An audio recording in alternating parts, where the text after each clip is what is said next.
En 6 semaines, la première armée du monde s'est évaporée comme la brume du matin. 8 millions de Français ont fui sur les routes. Paris s'est vidé. Les ministres brûlaient les archives secrètes pendant que les généraux vomissaient dans leurs bureaux. La France, cette nation invincible qui avait gagné la Grande Guerre, s'effondrait comme un château de cartes. 10 mai 1940, 4h35 du matin. Un paysan ardennais trait ses vaches quand le ciel s'est rempli de centaines d'avions allemands. En quelques heures, tout ce que les Français croyaient ressavoir sur leur défense s'est révélé être une illusion mortelle. Le plus terrifiant, ce n'est pas la défaite militaire, c'est ce qui s'est passé dans la tête de 40 millions de Français. Le général Gamelin, chef suprême des armées, a murmuré une phrase qui a glacé le sang de Churchill. « Nous n'avons plus de réserve, plus du tout. Une nation entière paralysée, une armée qui refuse de se battre, un peuple qui abandonne tout pour fuir vers le sud. » Voici comment la France a vécu le moment le plus humiliant de son histoire, et comment, dans cet effondrement total, est né quelque chose que personne n'avait vu venir. Le lait se répand dans la terre noire de l'Ardenne.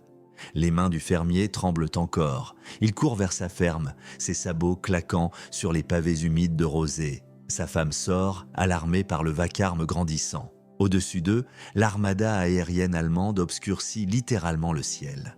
Ce ne sont pas des dizaines d'avions, ce sont des centaines. Le vrombissement des moteurs fait vibrer les vitres, trembler les murs, les poules s'affolent dans la basse-cour, le chien hurle à la mort. Ce paysan anonyme de Sedan vient d'être le premier témoin civil de la plus grande catastrophe militaire de l'histoire de France. Il est 4h35, ce 10 mai 1940. Dans quelques heures, tout ce que la France croyait savoir sur elle-même va voler en éclats. À Paris, au même moment, le président du Conseil Paul Reynaud dort encore. Le généralissime Maurice Gamelin aussi. Toute la France dort, bercée par 8 mois de drôles de guerre. 8 mois pendant lesquels les soldats français et allemands se sont regardés en chiens de faïence de part et d'autre de la frontière sans tirer un coup de feu. Certains ont même échangé du chocolat et des cigarettes. La guerre semblait être restée une abstraction, une menace lointaine que la ligne Maginot tiendrait à distance. La ligne Maginot, cette merveille d'ingénierie militaire, des centaines de kilomètres de fortifications, de bunkers, de tourelles rétractables, des milliers de tonnes de béton et d'acier. Le rempart infranchissable de la République. Les Français y croient dur comme fer. Les actualités cinématographiques la montrent régulièrement. Ces soldats souriants dans leur forteresse souterraine avec électricité, ventilation, cuisine moderne. Une guerre confortable, propre, technique, pas comme l'horreur des tranchées de 14-18. Mais Hitler ne joue pas selon les règles. Pendant que la France fortifie sa frontière Est, il prépare autre chose. Quelque chose d'impensable selon la doctrine militaire française, il va attaquer par les Ardennes, cette forêt dense et vallonnée que l'état-major français juge impénétrable aux blindés. Le maréchal Pétain lui-même l'a affirmé, les Ardennes sont infranchissables. Cette certitude va coûter la France. Le lieutenant-colonel Charles de Gaulle fait partie des rares qui ont pressenti le danger. Depuis des années, il prêche dans le désert. Ses livres sur la guerre moderne, sur l'importance des blindés, sur la vitesse et le mouvement sont ignorés par ses supérieurs. De Gaulle, c'est un original, un théoricien, disent-ils en haussant les épaules. Le 10 mai au matin, quand les premières nouvelles arrivent à son PC, De Gaulle serre les dents. Il écrit à sa mère ces mots terribles. « Nous assistons à l'agonie de la France militaire, tout ce que j'avais prévu arrive. Mais c'est pire que dans mes cauchemars les plus sombres. Au grand quartier général de Vincennes, c'est l'incrédulité qui domine. Les premières dépêches parlent d'attaques en Belgique et aux Pays-Bas. Gamelin sourit presque. C'est exactement ce qu'il avait prévu. Le plan d'Il-Breda peut s'enclencher. Les meilleures divisions françaises et le corps expéditionnaire britannique vont foncer en Belgique pour arrêter les Allemands, comme en 1914. Sauf que c'est un piège, un gigantesque piège. Pendant que l'élite de l'armée française se rue vers le nord, les panzers de Guderian, de Rommel, de Reinhardt traversent les Ardennes. En colonne interminable, les chars roulent jour et nuit. Les conducteurs prennent de la pervitine, cette méthamphétamine qui les maintient éveillés. Ils avancent à une vitesse folle, 60 km/h parfois, du jamais vu. Les rares unités françaises qui gardent les Ardennes n'en croient pas leurs yeux. Des divisions de réserve mal équipées, composées de quadragénaires rappelés. Le caporal Marcel Leroy témoignera après-guerre. On nous avait dit de surveiller quelques chemins forestiers. On s'attendait peut-être à quelques patrouilles. Et puis on a vu arriver une mer d'acier, des chars à perte de vue. On a tiré quelques coups de fusil. Autant pisser dans un violon, ils nous ont balayés comme des feuilles mortes. Le véritable drame, c'est la vitesse de réaction française. Ou plutôt, l'absence de réaction. Les informations remontent d'un mal. Les communications sont défaillantes. Les généraux ne croyaient pas les rapports alarmants. Des chars dans les Ardennes? Impossible, ce doit être une diversion. Pendant ce temps, les Allemands avancent, kilomètre après kilomètre, heure après heure. Le général Hunziger, qui commande la 2e armée dans le secteur de Sedan, reçoit les premiers rapports le 10 mai au soir. Il refuse d'y croire. Dans son PC de Sénuc, il étudie ses cartes. Non, c'est impossible. Les Allemands ne peuvent pas être là, pas si vite, pas en si grand nombre. Il décide d'attendre, de voir. Cette nuit d'hésitation sera fatale, car en face, il n'y a pas d'hésitation. Le général Heinz Guderian, théoricien de la guerre éclair, pousse ses hommes au maximum. Pas de repos, pas d'arrêt, nous devons frapper avant qu'ils ne comprennent. Hurle-t-il dans sa radio. Les tankistes allemands sont épuisés, mais galvanisés. Ils sentent qu'ils sont en train d'écrire l'histoire. Dans la nuit du 10 au 11 mai, pendant que Gamelin dort tranquillement à Vincennes, convaincu que son plan fonctionne, les avant-gardes allemandes approchent de la Meuse. La barrière naturelle qui doit protéger la France. Si les Allemands la franchissent, la route vers Paris est ouverte. Mais personne, au sommet de l'État français, ne réalise encore l'ampleur de la catastrophe qui se prépare. Le 13 mai 1940, à 10 h du matin, le ciel au-dessus de Sedan devient de noir. Pas un nuage d'orage, un nuage de Stukas. Les bombardiers en piqué allemands arrivent par vagues successives. Leurs sirènes Jéricho hurlent comme l'apocalypse. Ce son, spécialement conçu pour terroriser, perce les tympans, glace le sang. Les soldats français n'ont jamais entendu ça. Certains se bouchent donc les oreilles et hurlent pour couvrir le bruit. D'autres restent paralysés, hypnotisés par ces oiseaux de mort qui plongent à la verticale. Le soldat Pierre Mendès, du 147e régiment d'infanterie, racontera « C'était l'enfer sur terre. Les bombes explosaient partout. La terre tremblait. Des arbres centenaires étaient déracinés comme des brins d'herbe. Et ce bruit qui vous rentrait dans le crâne et vous rendait fou. J'ai vu des hommes, des durs, des anciens de 14-18 pleurer comme des enfants. L'artillerie française riposte. Mais les canons de 75, gloire de la Grande Guerre, sont dépassés. Trop lents pour suivre les Stukas, trop faibles pour percer les blindages des panzers qui approchent. Les servants tirent quand même, par honneur plus que par espoir. Un officier d'artillerie note dans son carnet « Nous tirons sur des fantômes. Ils sont partout et nulle part. C'est une nouvelle guerre et nous combattons avec les armes de l'ancienne. » À 15 h, les pontonniers allemands commencent à traverser la Meuse. Sous le feu français, ils installent des ponts de bateaux. C'est un spectacle surréaliste. Ces hommes de travaillent avec un calme métronomique pendant que les balles sifflent dès que les obus explosent autour d'eux. Certains tombent, immédiatement remplacés. Le génie allemand a répété cette manœuvre des centaines de fois. Chaque homme sait exactement quoi faire. En face, les mitrailleurs français tirent jusqu'à ce que leurs canons chauffent au rouge. Mais les Allemands continuent. Le lieutenant Jacques Dubois, qui commandait une section sur la rive ouest, témoignera « On les tuait par dizaines. Ils tombèrent dans l'eau, le courant emportait les corps, mais ils continuaient à venir, comme des fourmis. Pour un qui tombait, deux prenaient en sa place. J'ai compris à ce moment qu'on avait perdu. Ce n'était plus du courage, c'était une machine.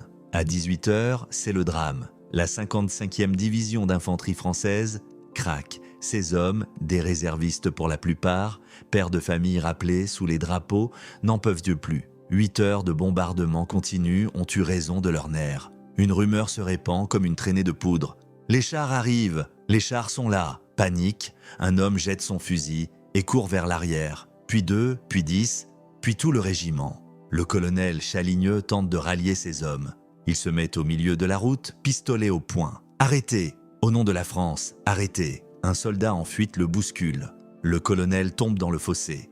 Quand il se relève, ses hommes ont disparu. Il restera seul, debout, au milieu de la route déserte, pleurant de rage et de honte. Le général Hunziger reçoit la nouvelle dans son PC. Le front de Sedan est percé. Sa réaction restera dans l'histoire comme le symbole de la paralysie française. Au lieu d'envoyer immédiatement ses réserves colmater la brèche, il hésite. Il veut d'abord évaluer la situation. Il demande des confirmations, il convoque une réunion d'état-major, 6 heures cruciales perdues en discussion, en tergiversation, en hésitation. Pendant ce temps, Guderian n'hésite pas une seconde. Ses panzers traversent la Meuse sur les ponts maintenant solidement établis. Il est avec eux dans son half-track de commandement, hurlant dans sa radio « Roulez, roulez, ne vous arrêtez pas, la France est ouverte ».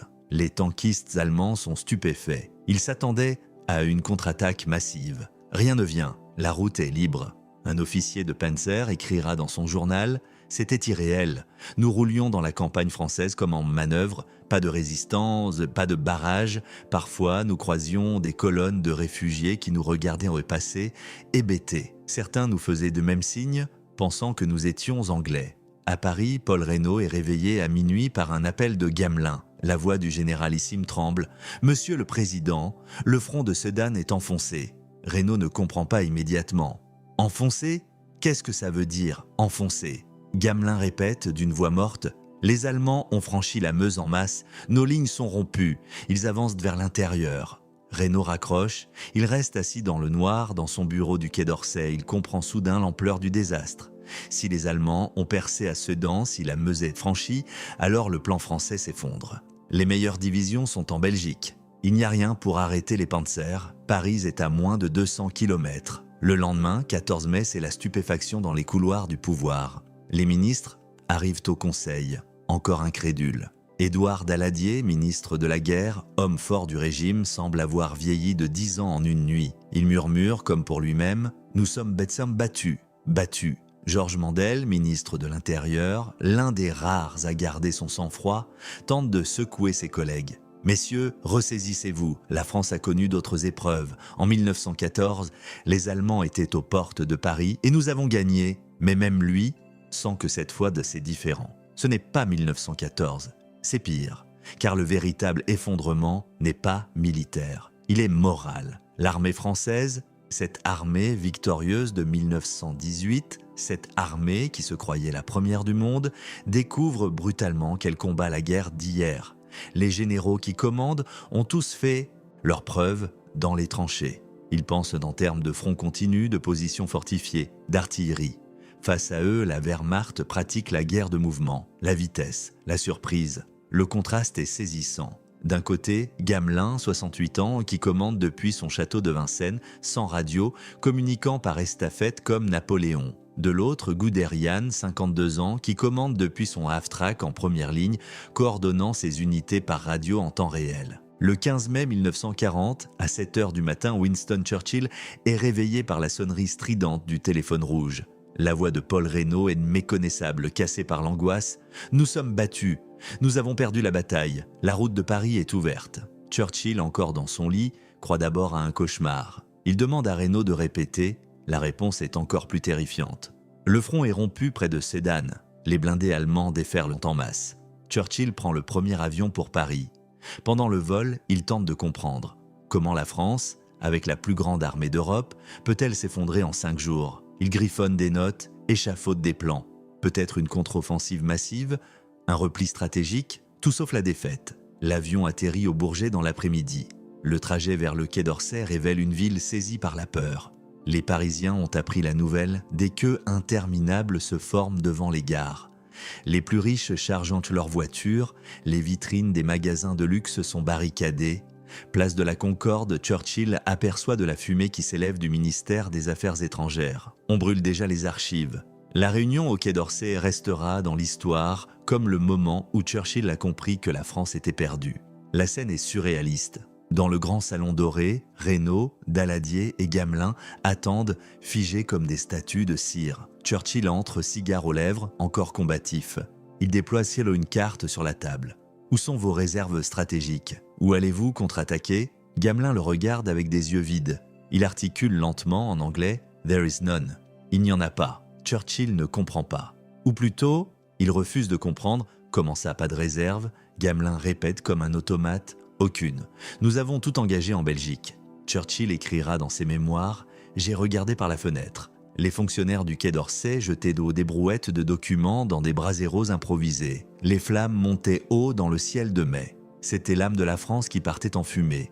J'ai compris que nous étions seuls désormais. Reynaud tente une dernière carte. « Si vous nous envoyez des escadrilles de chasse supplémentaires, » Churchill l'interrompt doucement. « Paul, si la France tombe, ces avions seront notre dernière défense.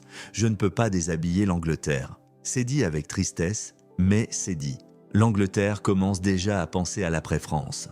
Pendant que les dirigeants discutent dans les ors de la République, le peuple français vit l'apocalypse. L'exode a commencé. Un mouvement de population sans précédent dans l'histoire européenne. 8 millions de personnes sur les routes. Imaginez, la population entière de la Belgique qui se déplace en même temps. Les témoignages sont bouleversants. Marie Duchamp, institutrice à Lille, raconte « On est parti avec ce qu'on pouvait porter. J'avais ma mère de 80 ans dans une brouette. Les enfants pleuraient. On marchait sans savoir où aller, juste vers le sud. Loin des Allemands, sur la route, c'était l'enfer. Des voitures abandonnées, faute d'essence, des chevaux morts de fatigue, des vieillards assis sur le bord qui avaient renoncé. Le plus terrible, ce sont les mitraillages. Les Stukas piquent sur les colonnes de réfugiés. Les pilotes allemands voient parfaitement qu'ils tirent sur des civils. Les ordres sont clairs, semer la panique, engorger les routes pour ralentir les mouvements de troupes françaises. C'est la guerre totale, sans pitié. Simone Veil, alors adolescente, témoignera plus tard « J'ai vu une mère tenir son enfant mort dans ses bras et continuer à marcher. Elle marchait comme une somnambule, le regard vide. Personne n'osait lui dire. Nous marchions tous comme des morts vivants. L'exode révèle la décomposition de la société française. Les liens sociaux se défont. C'est chacun pour soi.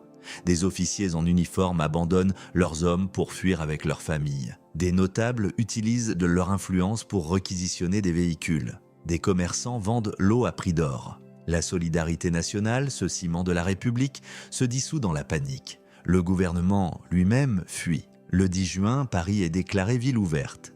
Les ministères déménagent à Tours, puis à Bordeaux. L'État nomade, fuyant devant l'invasion, comme la cour de Louis XIV, fuyait devant la Fronde. Sauf qu'il n'y aura pas de retour triomphal cette fois. Dans ce chaos, quelques figures émergent. Le général de Gaulle, promu général de brigade à titre temporaire, lance une contre-attaque à Montcornet avec sa division cuirassée. Une victoire locale, éphémère, mais une victoire quand même. Les cadets de Saumur, ces jeunes officiers en formation, tiennent 3 jours face aux divisions allemandes. 3 jours héroïques et inutiles. Ils sauvent que l'honneur, pas la France, mais ces actes de bravoure isolés ne peuvent masquer l'effondrement général. Le 14 juin, les Allemands entrent dans Paris. Paris désert, Paris vidé de ses habitants, Paris mort. Les soldats de la Wehrmacht défilent sur les Champs-Élysées devant une poignée de badauds. Le drapeau à croix gammée flotte sur la tour Eiffel. Des officiers allemands prennent leur petit déjeuner au café de Flore, comme des touristes. Un photographe allemand immortalise Hitler devant le Trocadéro, l'Eiffel en arrière-plan. Le Führer sourit. Il a réussi là où Guillaume II avait échoué. Paris est à lui, la France est à terre, en 35 jours pour détruire ce que des siècles avaient construit. Le maréchal Pétain, rappelé au gouvernement comme une figure providentielle, comprend que tout est fini. Le 17 juin, sa voix chevrotante résonne à la radio. C'est le cœur serré que je vous dis aujourd'hui qu'il faut cesser le combat. Des millions de Français pleurent en l'écoutant. De soulagement pour certains, de honte pour d'autres. Le 17 juin 1940, à 12h30, la France s'arrête de respirer. Dans les fermes, les usines, sur les routes de l'Exode, les Français se pressent autour des rares postes de radio. La voix du maréchal Pétain, le vainqueur de Verdun, le plus glorieux des soldats français, s'élève tremblante. Français, à l'appel de Monsieur le Président de la République, et j'assume à partir d'aujourd'hui la direction du gouvernement de la France. Les mots qui suivent sont un coup de poignard. C'est le cœur serré que je vous dis aujourd'hui qu'il faut cesser le combat. Je me suis adressé cette nuit à l'adversaire pour lui demander s'il est prêt à rechercher avec nous, entre soldats, après la lutte et dans l'honneur, les moyens de mettre un terme aux hostilités. Dans une caserne près de Bordeaux, un jeune colonel écoute, les poings serrés. André Deshavrin, futur colonel Passy, racontera « Des hommes, des durs, des soldats de carrière pleuraient comme des gosses. Certains embrassaient le poste de radio en murmurant « Merci maréchal ». D'autres crachèrent par terre et sortaient en claquant la porte. En 2 minutes, la France s'est cassée en deux. Car pendant que Pétain appelle à cesser le combat, un général quasi inconnu du grand public prépare sa riposte. Charles de Gaulle a été nommé sous-secrétaire d'État à la guerre le 5 juin. 12 jours plus tard, comprenant que Pétain va capituler, il prend l'avion pour Londres avec 100 000 francs, des fonds secrets et une valise. C'est tout ce qu'il emporte de la France officielle. Le 18 juin, à 18h, De Gaulle se présente devant le micro de la BBC. Les techniciens britanniques ne savent pas qui est cet officier français hautain qui exige du temps d'antenne. Churchill a donné son accord, mais du bout des lèvres, on lui accorde 4 minutes. 4 minutes pour changer l'histoire. Les chefs qui, depuis de nombreuses années, sont à la tête des armées françaises, ont formé un gouvernement. Ce gouvernement, alléguant la défaite de nos armées, s'est mis en rapport avec l'ennemi pour cesser le combat. Certes, nous sommes submergés par la force mécanique, terrestre et aérienne de l'ennemi. Puis viennent les mots qui vont résonner à travers les siècles. Mais le dernier mot est-il dit? L'espérance doit-elle disparaître? La défaite est-elle définitive? Non. Croyez-moi, moi qui vous parle en connaissance de cause et vous dis que rien n'est perdu pour la France. Le paradoxe est saisissant. D'un côté, le maréchal, 84 ans, héros national, couvert de gloire, qui dit aux Français ce qu'ils veulent entendre. La guerre est finie, la souffrance va cesser. De l'autre, un général de brigade à titre temporaire, 49 ans, inconnu, qui leur demande l'impossible. Continuer à se battre alors que tout est perdu. Les réactions sont partagées. Jean Moulin, préfet d'Eure-et-Loir, note dans son journal « Un militaire français refuse la défaite. Enfin, mais qui l'écoutera? Les gens sont las. Ils veulent juste que ça s'arrête. » À Vichy, où le gouvernement s'installe, la réaction est violente. Weygand traite de Gaulle de déserteur. Pétain le fait condamner à mort par contumace. Mais dans l'ombre, quelque chose naît. À Londres d'abord, où quelques milliers de soldats français évacués de Dunkerque choisissent de rallier de Gaulle plutôt que d'être rapatriés. En France ensuite, où des hommes et des femmes commencent à douter. Est-ce vraiment fini? Faut-il vraiment accepter? Le témoignage de Germaine Tillion, future résistante, est éclairant. J'ai entendu Pétain le 17. J'étais soulagé, je l'avoue. Plus de bombardements, plus de morts. Puis j'ai entendu de Gaulle le 18. Au début, j'ai trouvé ça ridicule. Continuer quoi? Avec quoi? Et puis dans la nuit, j'ai repensé à ces mots. La France a perdu une bataille, elle n'a pas perdu la guerre. C'était fou, mais c'était beau. C'était ce que j'avais besoin d'entendre. Car la France de juin 1940 est un pays en état de choc. Trauma collectif. Les psychiatres parleraient aujourd'hui de stress post-traumatique à l'échelle nationale. Comment comprendre? Comment la nation de Napoléon de la victoire de 1918 a-t-elle pu s'effondrer en 6 semaines? Les Français cherchent des coupables. Les communistes, les francs-maçons, les juifs, le Front populaire, les généraux incompétents, tout le monde accuse tout le monde. Pétain offre une explication simple. La France a été punie pour ses péchés. Trop de jouissance, pas assez de travail, trop de congés payés, pas assez de discipline. Il faut expier, revenir aux vraies deux valeurs. Travail, famille, patrie, remplace, liberté, égalité, fraternité. De Gaulle propose une autre lecture. La France a été victime d'une bataille, pas d'un jugement divin. Elle s'est trompée de guerre, pas de valeur. Il faut continuer le combat, pas faire pénitence. 2 visions irréconciliables de la France et de son avenir. L'armistice est signé le 22 juin, dans le même wagon où l'Allemagne avait capitulé en 1918. Hitler a orchestré cette humiliation avec un soin maniaque. Les actualités allemandes filment la scène. On voit le Führer taper du pied de joie avant d'entrer dans le wagon. La boucle est bouclée, Versailles est vengé. Les conditions sont draconiennes. La France est coupée en 2, zone occupée au nord, zone libre au sud. L'armée est réduite à 100 000 hommes. La flotte doit être désarmée. Et surtout, la France doit payer. 400 millions de francs par jour pour les frais d'occupation, une somme astronomique qui va saigner le pays à blanc. Mais le pire, c'est la clause sur les prisonniers. 1,8 million de soldats français restent en captivité en Allemagne, otages pour garantir la bonne conduite de Vichy. Des familles entières attendent le retour d'un fils, d'un mari, d'un père qui ne reviendra pas avant 5 ans. S'il revient, dans les camps de prisonniers allemands, la nouvelle de l'armistice provoque des réactions contrastées. Le lieutenant Pierre Messmer, futur Premier ministre, témoigne.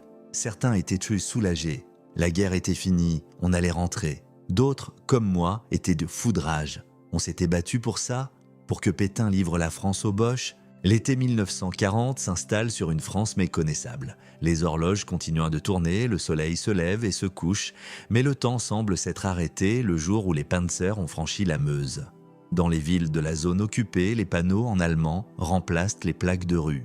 Kommandantur, Verboten, Achtung. La langue de Molière cède la place à celle de Goethe. Les Français baissent les yeux quand ils croisent les uniformes Feldgrau.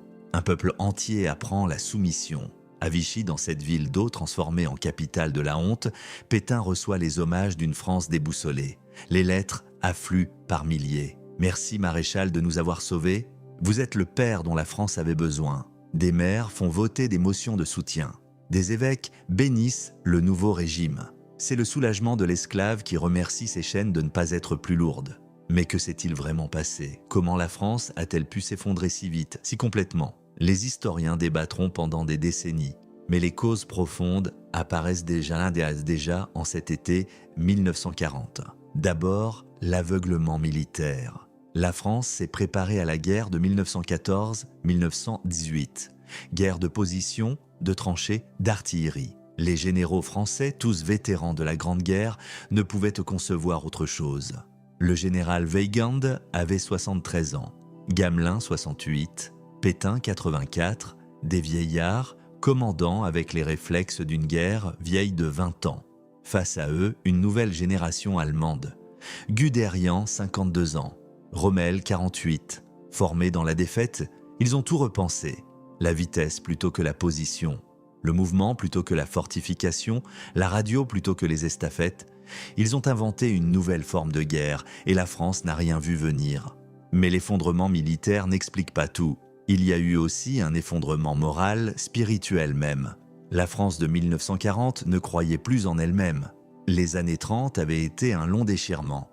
Crise économique, scandale politique, montée des extrêmes. Le Front populaire avait divisé le pays. Plutôt Hitler que Blum, disaient certains bourgeois. Cette fracture intérieure a pourri la défense nationale. Marc Bloch, historien et futur résistant, écrit dans « L'étrange défaite », nous n'avons pas seulement été battus militairement, nous avons été battus moralement. La France n'avait plus foi en ses propres valeurs. Comment se battre pour quelque chose auquel on ne croit plus? Le pacifisme aussi a joué son rôle. Traumatisée par l'hécatombe de 14-18, la France ne voulait plus de guerre. Plus jamais ça, répétaient les anciens combattants. Les instituteurs enseignaient la paix. Les mères suppliaient leurs fils d'éviter l'armée. Quand la guerre est venue, le pays n'était pas prêt psychologiquement. On s'est battu à reculons en espérant que ça s'arrête vite. Il y a eu aussi la trahison des élites. Pas une trahison spectaculaire, mais une démission progressive. Les industriels qui préféraient Hitler au communisme. Les politiciens qui pensèrent déjà à l'après-défaite. Les officiers qui intriguaient plus qu'ils ne combattaient. Pierre Laval, futur chef du gouvernement de Vichy, confiait dès mai 1940. Il faut s'entendre avec l'Allemagne, c'est l'avenir de l'Europe. Mais, au milieu de cet effondrement, des lumières s'allument. Des hommes et des femmes refusent. Pas beaucoup au début, quelques milliers peut-être, mais ils sont là. À Londres, De Gaulle construit patiemment la France libre. Les ralliements sont lents, difficiles. Les Britanniques le regardent avec méfiance. Roosevelt le méprise, mais il tient. Avec une poignée d'hommes, il maintient l'idée que la France n'a pas disparu, qu'elle continue, même réduite à une voix à la radio et quelques bureaux à Carlton Gardens. En France, les premiers actes de résistance apparaissent. Dérisoires, pathétiques presque, des tracts glissés sous les portes, vive De Gaulle griffonné sur un mur, un pneu crevé sur une voiture allemande. Mais c'est un début, le début d'une reconquête qui prendra 4 ans. Le plus fascinant, c'est la rapidité avec laquelle les Français vont passer du soulagement à la colère. En juin 1940, Pétain est un sauveur. En juin 1941, les premières filières d'évasion fonctionnent. En juin 1942, la résistance s'organise. En juin 1944, le pays entier attend le débarquement. Le même peuple qui avait applaudi l'armistice applaudira la libération. Cette capacité de résilience dit quelque chose de profond sur la nature humaine. L'homme peut accepter la défaite, mais pas l'humiliation permanente. Il peut plier, mais au fond de lui, quelque chose résiste. Quelque chose refuse. C'est ce refus, d'abord imperceptible, qui va grandir et finalement emporter Vichy et l'occupation. Les témoignages de l'époque sont bouleversants. Lucie Aubrac, résistante de la première heure, en juin 40, j'ai vu mon pays mourir. Les gens que je respectais devenaient des lâches. Les valeurs auxquelles je croyais s'effondraient.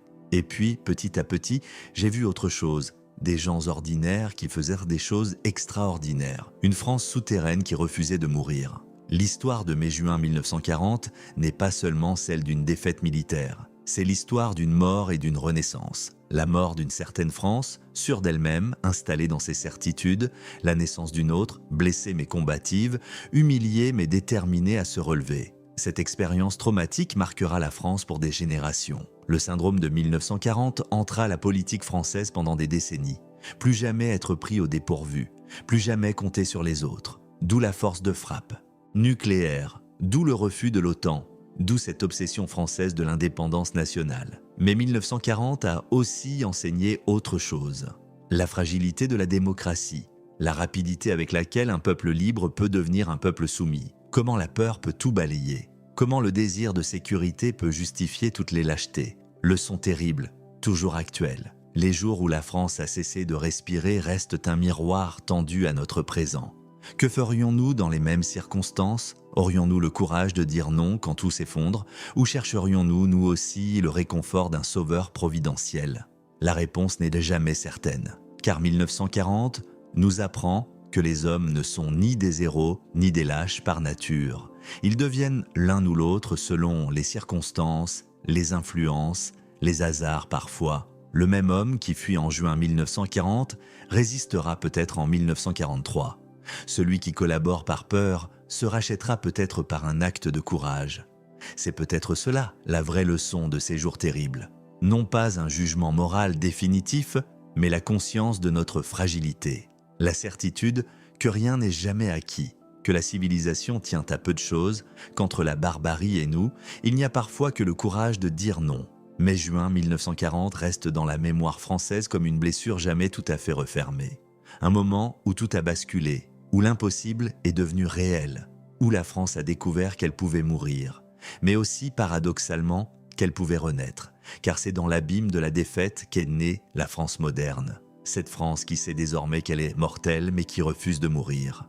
Les jours où la France a cessé de respirer sont aussi les jours où elle a appris à respirer autrement, plus profondément peut-être, avec la conscience aiguë que chaque souffle de liberté est précieux, fragile, et qu'il faut le défendre, toujours.